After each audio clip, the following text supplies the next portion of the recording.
انسان گناہوں کا پتلا ہے، اسے رات دن گناہ ہوتے رہتے ہیں، کبھی تنہائی میں ہوتے ہیں، کبھی محفل میں ہوتے ہیں، ہر دن گناہ کا انبار لگتے جاتا ہے،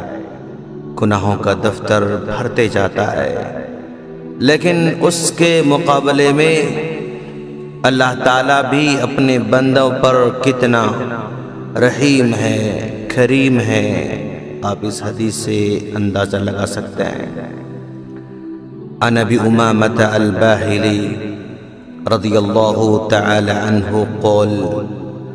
قال رسول اللہ صلی اللہ علیہ وسلم ان صاحب الشمال لیرفع القلم 6 ساعات عن العبد المسلم المخطئ فإن ندم واستغفر الله منها ألقاها وإلا كتبت واحدة أخرجه الطبراني وحسنه الألباني۔ حضرت ابو امامہ الباہلی رضی اللہ تعالی عنہ کہتے ہیں کہ اللہ کے رسول صلی اللہ علیہ وسلم نے فرمایا،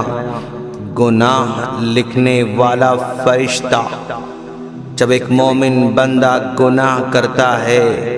تو اس کے گناہ کو فوراً نہیں لکھتا، بلکہ 6 گھنٹے تک انتظار کرتا ہے تاکہ توبہ کرنے کا موقع ملے۔ اگر اس دوران بندہ نادم ہو جاتا ہے، استغفار کر لیتا ہے، گناہ کی معافی مانگ لیتا ہے، تو اس گناہ کو لکھا ہی نہیں جاتا ہے، لیکن اگر سرکشی کرتے ہوئے توبہ نہیں کرتا تو گناہ لکھ دیا جاتا ہے۔ یہ طبرانی کی روایت ہے۔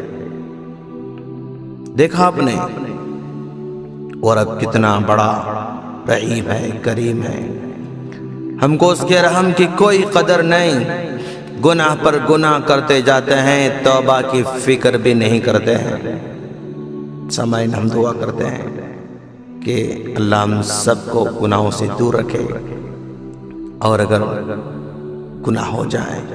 تو فوراً توبہ کی توفیق عطا فرمائے، آمین۔ اگر آپ چاہتے ہیں کہ آپ کو اسلام سرچ کے نیو ویڈیوز کے بارے میں اطلاع ملے تو آپ اسلام سرچ کے چینل کو سبسکرائب کریں، موبائل یوزرز سبسکرائب کریں اور بیل بٹن دبائیں۔